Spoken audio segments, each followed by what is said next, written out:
Oh, mucho trapo. No, it's trapos in the back of the van. It's a whole new box back there.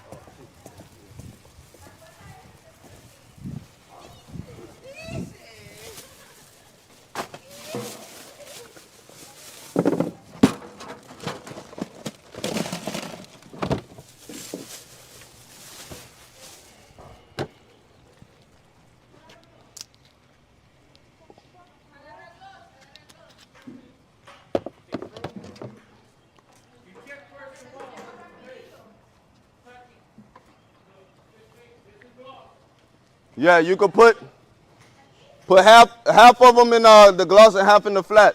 Rocio, a few people in flat and a few people in gloss. Okay. What you talking about with all the colors? What? All the colors you talking about? Outside too? I'm about to walk it right now. Okay. I was just making sure you had everything you need. Well, I don't have no outside unless it's sea salt. This looks like sea salt. Yeah, it does.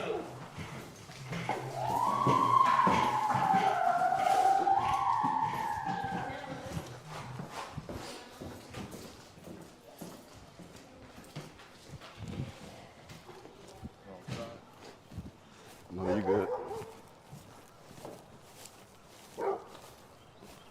You got some on the right. Just do this whole right side.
Somebody can start taping off that the windows on the side and at the back.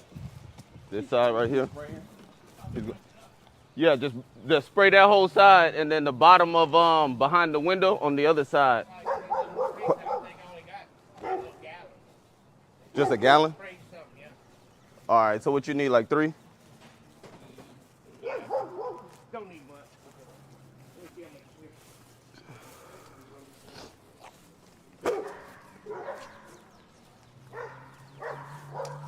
You already sprayed this, girl. It's empty? So what you need, 3 gallons? 3 gallons to do it. And your white is flat, or is that close? Flat.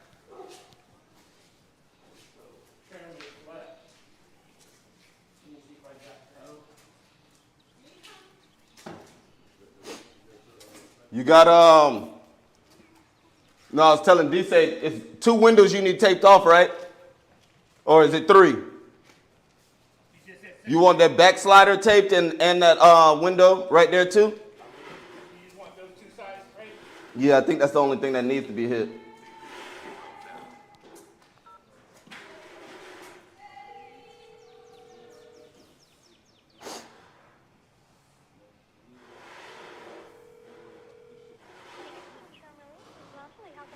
Good morning.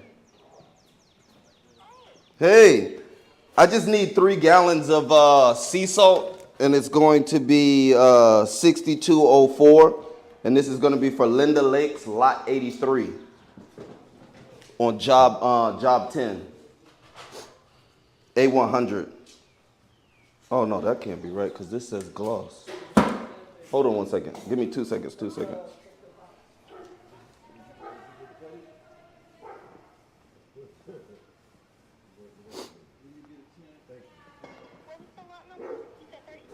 Linda Lake's 83.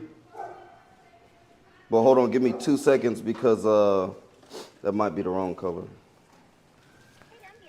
Yeah, it is sea salt, but it's flat. 6204, 3 gallons. You said you needed the trim too, or no? I think I got it right here. You got a half gallon here.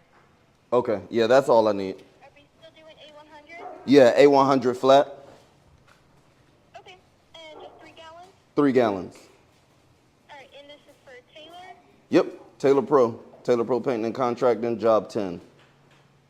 Linda Lakes, lot 83. I'm ready for you. Okay, I greatly appreciate it. Of course. Bye-bye. Bye.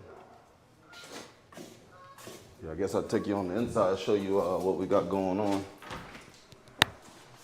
So this is going to be a dot walk. Basically what has happened is the homeowners have done a walkthrough. They've notated all of the things that they were dissatisfied with in order to close. So here we are just making all of these corrections. So where the drywall split, the corner of the house split as well too, from the ceiling to the wall. This is a spec home that was built about last year, so it's been sitting for about a year and I would say 4 months. So you're gonna get some type of settling. So we just come through from all of the people that have been in the house coming by. You got scuff marks here. You got areas where the drywall cracked out from settling. So we just remud that, sand it back down, paint over it. Same in this area as well too. This was a nail pop, and that's also from settling after about a year. That's the reason why we give a 1-year warranty on all of the houses, because within a year you're gonna have a lot of different settling.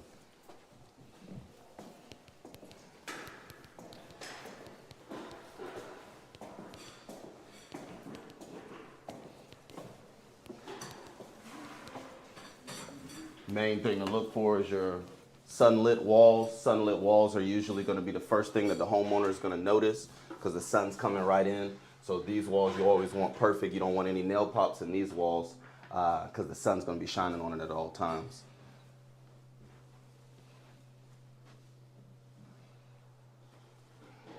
Another prime area to put focus in is going to be the restroom, or what they call the baño as well too. Reason being is, as a homeowner, majority of your time is spent in your bedroom or in the bathroom. Same in these areas. So we just had some settling issues.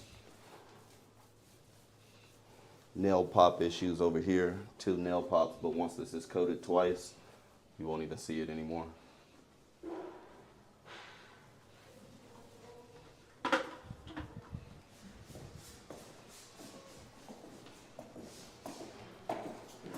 Another main focal point of the house is going to be your front door area. So you just make sure that the front door is perfect. So we'll come through, repaint this whole door. Because the first thing when they walk in is through the front door and your main hallway area. So you always want to make sure that this area is perfect, especially before a walkthrough.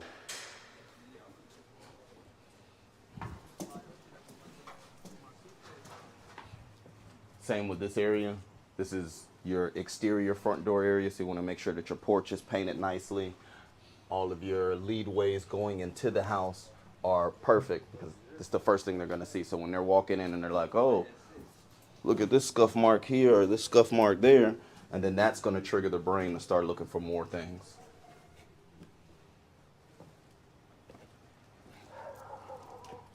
Then I guess I'll just explain some of the stuff around the house.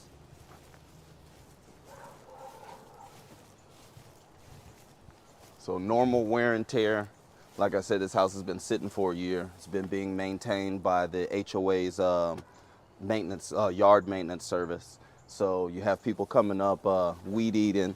So you're gonna get discoloration on the foundation of the house. So we'll come through and we're gonna repaint the foundation of the house so that it's nice and crisp.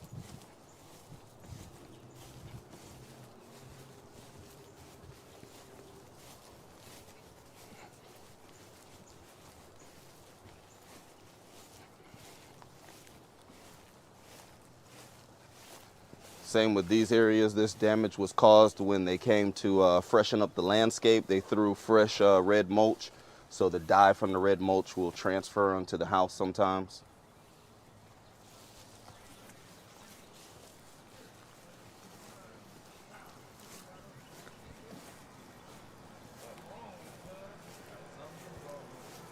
In this area, what we're doing, taping off of the windows, including the trim, so that when we respray this area to cover up all of the discoloration from the mulch, we don't have to do a whole bunch on the trim. So you're protecting the trim. We also cover the plants.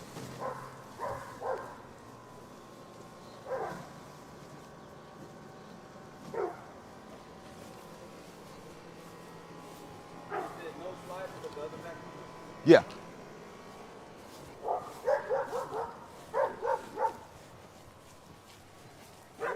I think I got a bigger towel in the car too.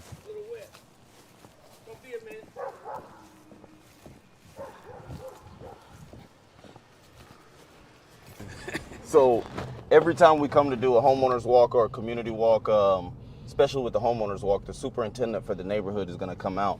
He was the one who actually walked the house with the potential buyer. So he knows exactly what their facial expressions were, what their emotions were when they walked into the house. Areas that were most concerning for them, I wasn't there for the experience. So he can come and he can give me that hand-on experience of exactly what was taking place in the homeowner's mind and what's going to completely satisfy them so that they, sign the contract or go ahead and close. So is it not important for a painter to maintain a close and open communication relationship with the superintendent?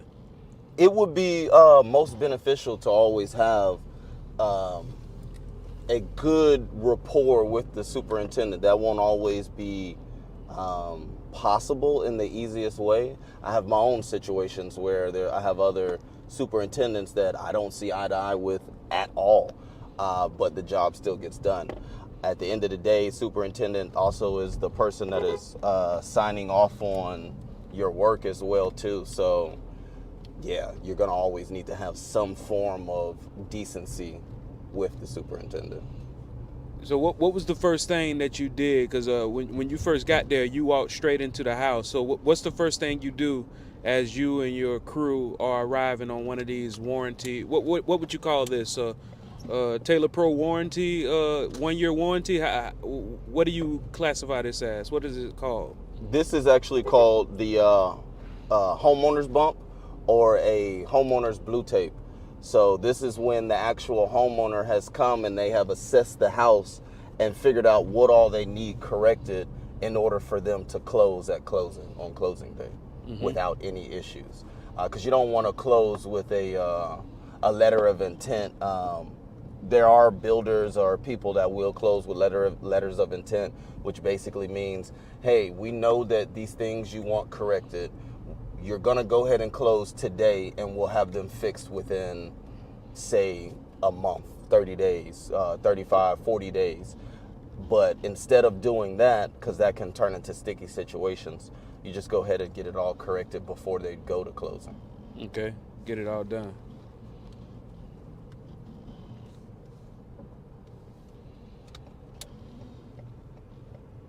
What type of instruction, what's the first instruction you give your crew when you arrive? The first instructions that I give my crew is to make sure that they have all of their supplies first. So basically materials. I'm going through a materials check. So I go in, I walk the house. The first thing I'm looking for is to make sure that all the patches were corrected, were sanded, and it's actually ready for the paint. Then I'm telling all of the crew members to be checking the materials. Go through a materials check, make sure that you have all of the adequate paint you're gonna need for the interior, exterior, your trim, so on and so forth. Then from there, I'm gonna make calls out to Sherwin-Williams and whatever other supplier I need to get supplies from. And I noticed when you were doing your walkthrough, you were looking for things that wasn't marked. Like,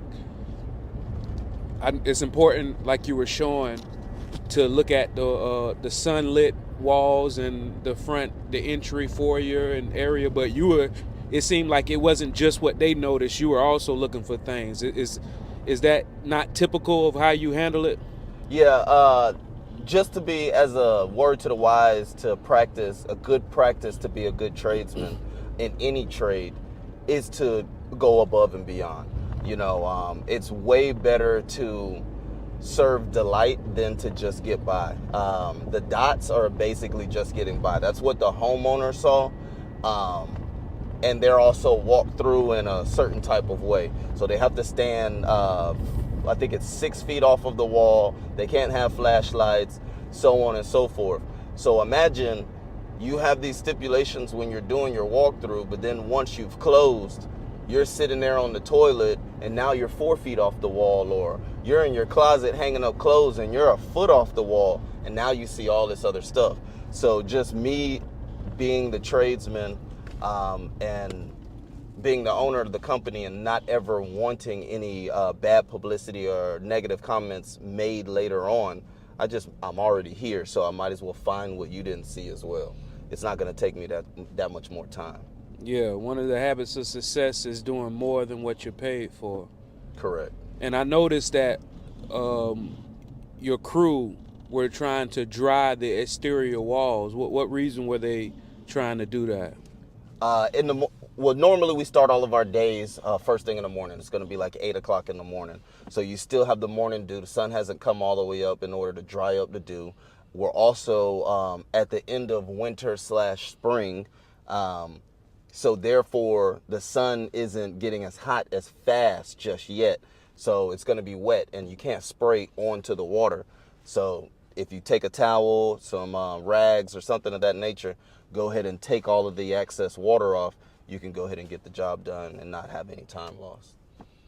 And I noticed, I don't know if it was a coincidence, but the men were working the exterior and the women were working the interior. Is that not because the women typically have more attention to detail, or is that just a coincidence? Today, that was actually a coincidence. I usually run both sets, either inside or outside. But with the house being so wet, it only made more sense for everybody to just start inside, get that knocked out, and then I could potentially send the rest of that crew somewhere else and just keep the day moving. Okay. So you made a call on site, and it seemed like you reached out to maybe your agent, whoever you deal with when it comes to paint. How often does that happen, and how can somebody prepare for that? Well, that's another thing. You'll definitely want to have an amazing relationship with your supplier, because without supplies and materials, you can't do anything. So the amount of times or how frequently that you'll be calling me, I'm talking or going to Sherwin-Williams at least twice a day. So those calls happen pretty frequently. Like if I'm at one of my other job sites where I have multiple projects going on at once, I'll probably go to Sherwin-Williams 3-4 times in that one day, depending on how fast they're moving through product, or if I had a chance to be able to stock that particular job site prior to arriving. And I also noticed it seemed like you don't just call in and ask for material. You make sure to say exactly what job this material is for. Is there not a specific reason that you make sure that even your supplier knows what you're pulling supplies for? Is it for accounting? Is it to make sure that you always know exactly how much jobs cost? What's the reason? Actually, it's all of the above. I have them do that in their database, because some people will go and take, for example, I have a neighborhood that has 13 buildings in it. All the buildings are the same color, but every time I call in and I order a product, this is building 1, this is building 2, this is building 3. This is to ensure that I'm able to track my budget on exactly what I'm spending on each building. That way, if anything happens, I'm able to catch it fast as possible. Or if I need to set up projections for another project and it's similar to this project, I'll already know and have the data that I need to do my research. So all I have to do is just one keystroke, and then boom, I'm gonna be able to pull up the amount of money that I spent on building one. And I also cross-reference that with a timesheet. Each building has its own timesheet. So I calculate the amount of time that I'm spending as far as man hours and the amount of material. And then that's how I compile everything.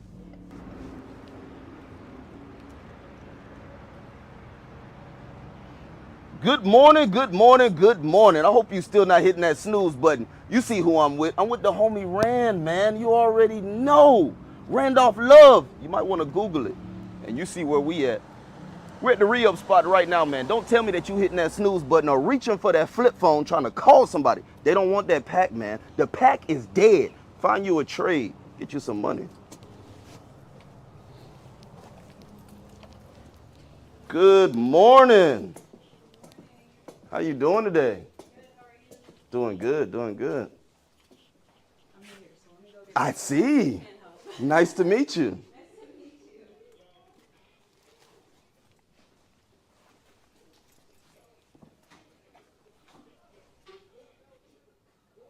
That'll be $19.75. Huh? We charge for the restroom. Oh. What's going on, love? I'm good, how are you? Doing good, doing good. Right. I saw that post you made the other day. Yeah? That was pretty neat. That was like a Right. new one that you Yeah. put together? It's supposed to be Hello Kitty. Really? It's at the Walrus. You know where the Walrus is? No, where is that? No, it's in Edgewood. Edgewood. Yeah. What is that? Because it looked really interesting. Yeah, it's like a bar. It's Okay. a bar. They held a lot of raves, parties, and all that over there. And what I went to was a rave. So it was fun. Dang, you should have Yeah. hit me up and told me, man. I don't even know how to find out about all of that stuff. Yeah, I guess it's like an Instagram kind of thing. Okay, you got to be on the in circle. Yeah, well, I didn't find out till like my tattoo artist told me because she was hosting it, and it was really fun. I liked it. Dang. Yeah, it looked dope. It looked dope. You haven't been hearing about anything else going on out here, as far as work-wise? No. Nobody need any painters? Actually, we had somebody call the other day about it, Uh-huh. but But they didn't leave any information. no. Yeah. Okay. It didn't give me an option to put job 10. It's Taylor Propane and Contractor. Let's see. Actually, I think I can fix that. What's good with it, man? No, man, just put up my stuff. Okay, okay. Put up the truck. What you up to? Hey, just cooling it, man. That's Just awesome. cooling it. Trying to find some more money laying on the table. I felt that. Was there some money laying on the table? No. I'm just saying people leave money on the table all the time. Yes, man. You know what I actually mean? I had a customer, like a contractor, tell me that they left like $500, like their wash, the keys to their Porsche, like everything on the dining table, and it's like, are they testing us? Like, is this like a test? Like I swear they get. That's pretty funny, actually. It's like I swear Oh, they have God. cameras. Like they put it in a spot where they have cameras just pointing like directly. Exactly, on it. exactly. Like, just to see it. So are we charging? Yeah, you can try Today's it. total is 6605. Nice. So how do you decide which suppliers to do serious business with?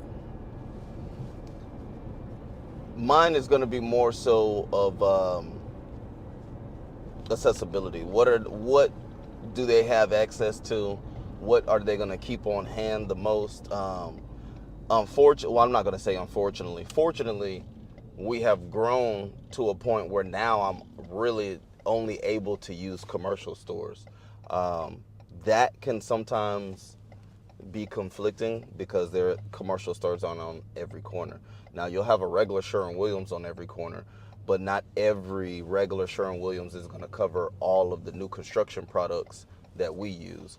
Most of the Sherwin-Williams stores that are on every corner are going to be for like homeowners or painters that do repaints.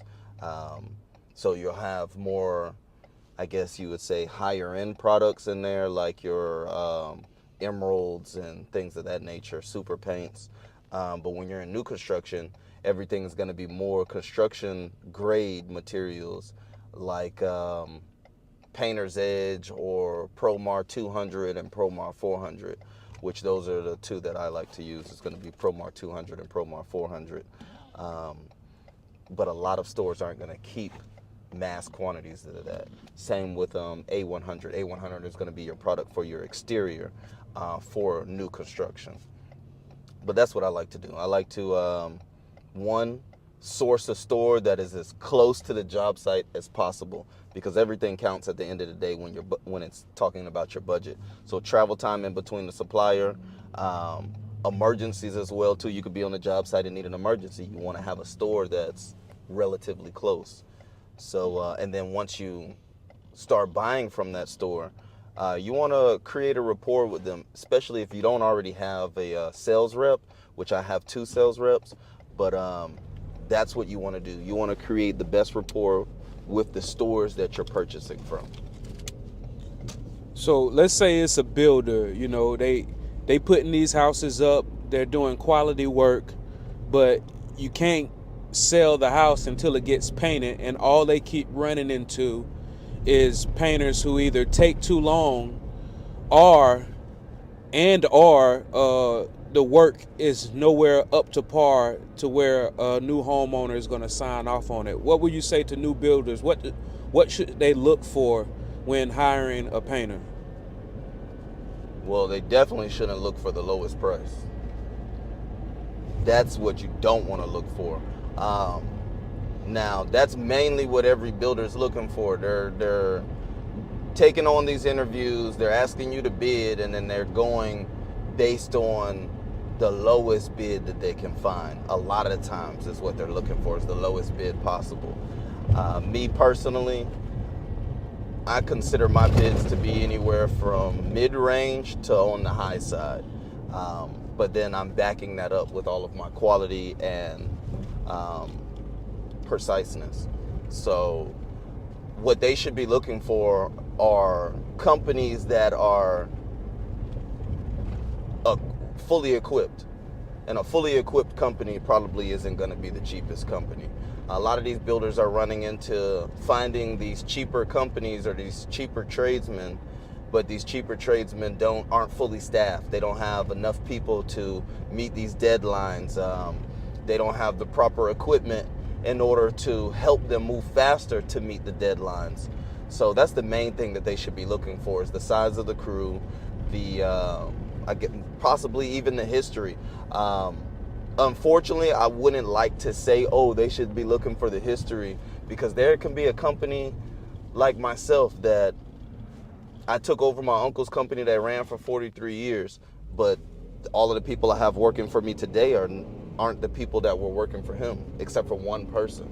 So the history of the company can take into effect, but you can also have a company that just started, say, a couple of months ago, but they were able to source the right people, So my thing is the people. My thing is having an adequate staff that is capable.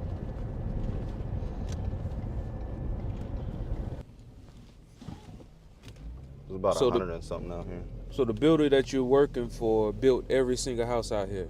Oh yeah, every single one they built out here. And I painted every single one of them. Every last one was painted by Taylor Pro. Even this pool area. Painted the pool deck, painted the rec center.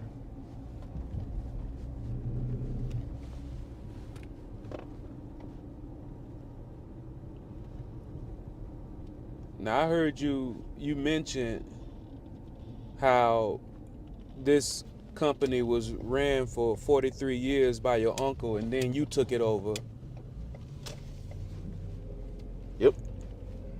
Yeah, my uncle started this company 43 years ago, and he's been contracted with CETA for 35 of those 43 years. And then he wound up getting cancer the first time, beat it, and then the second time that he got cancer, he called me to come out here and start looking over the, the workers or whatnot, employees, and he wound up passing away about 8 months into that.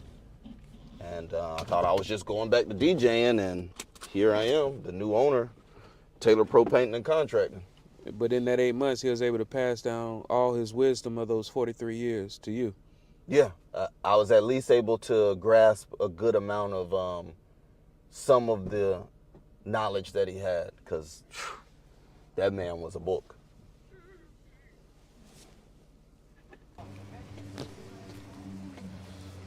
I just seen this too up here.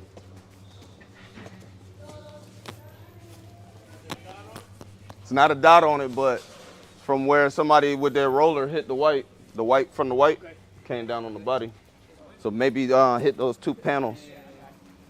When we finish, that corner, it needs to be hit after we finish though, because I taped it already.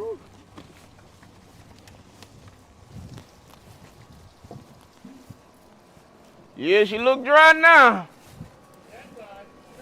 Yeah.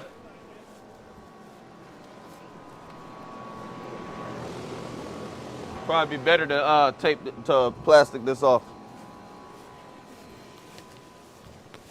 If there's, oh, that's what I forgot to get.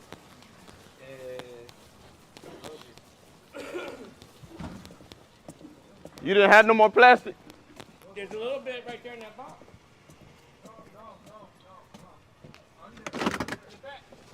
All right.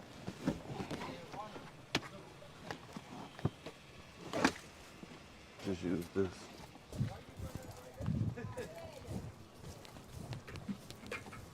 Should have ran it the other way. Hey, run it the other way. It'll be straight. You know, go straight down there and only because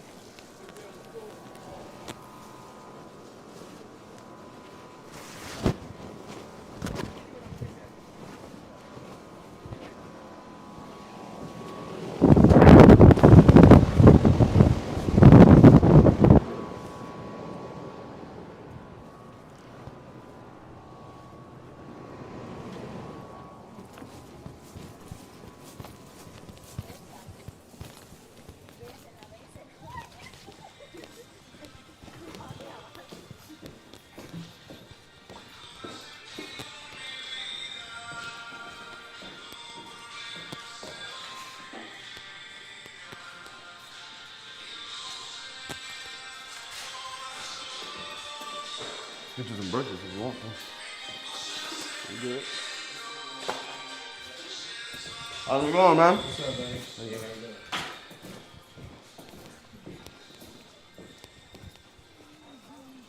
Okay, good.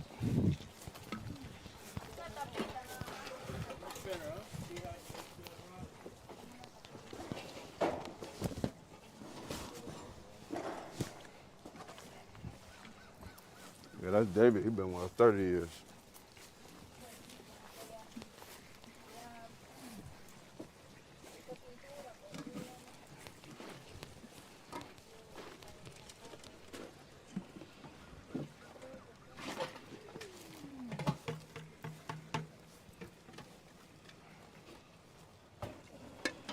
Work pots. Yep. See, that's how you always do. You like to recycle these. We'll wash these back out. We'll use them as work pots so that you can work out of, instead of walking around with either a big 5-gallon bucket, because that's what we use as work pots as well too. But it makes it easier when you're up a 40-foot ladder. Instead of carrying a 5-gallon bucket, you can have a gallon and just do everything you got to do from right there.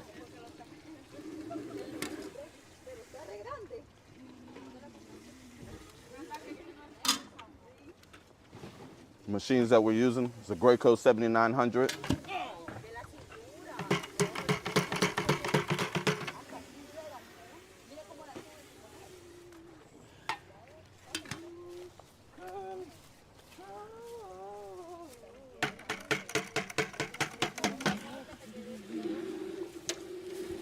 Let me get one of them to put back in it. Cuando uno antes nosotros lo ocupábamos lata. Por eso la guarda. I'm gonna just run in here and check everything that they did.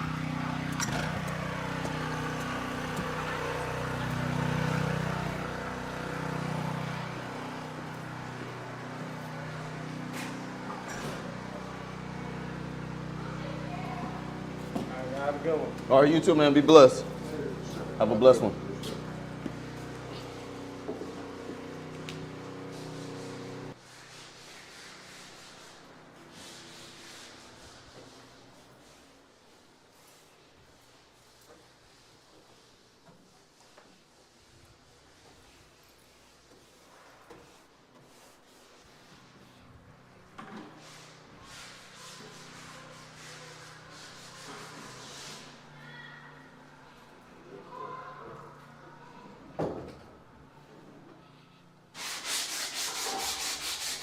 Is this Mojado?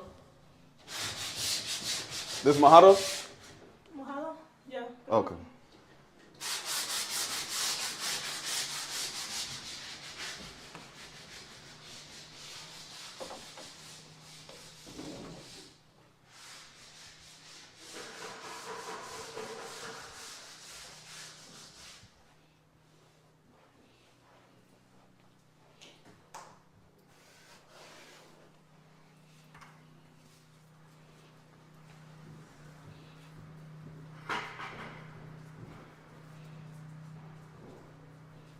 Grab some.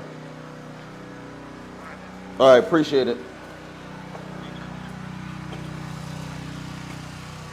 You want to ride with me? All right. Hey, anything else you needed? I forgot to get quart cans. No.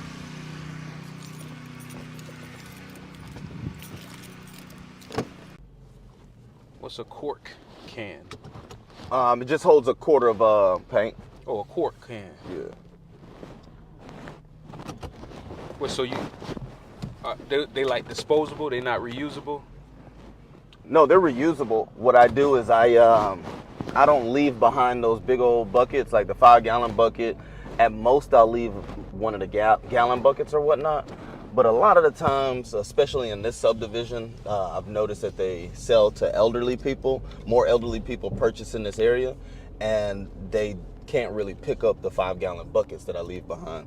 And I try to leave behind some paint just in case, you know, they do something on their own. If they got a pet, or if they have children, or if they're just nick something on their wall, they can repaint it, or, you know, or say when I come back from my 1-year warranty, I leave all of the paint that I originally painted the house with because it was made from that batch. Instead of coming back and saying, oh, okay, the color of your wall is City Loft, or the color of your wall is First Star, go up to Sherwin-Williams, get another gallon paint to touch it up that wasn't made from that batch a year ago, then you might potentially have some flashing issues where everything that you touched up, you'll just see that spot that you touched up. So I leave all of the original paint so that it has the most perfect blend.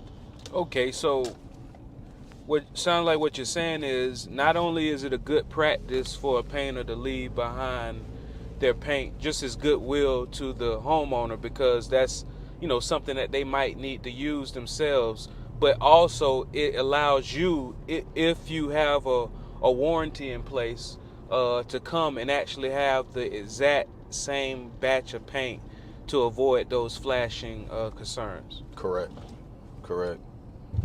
But you will run into a lot of issues where homeowners are just like, oh, I don't want this in my house.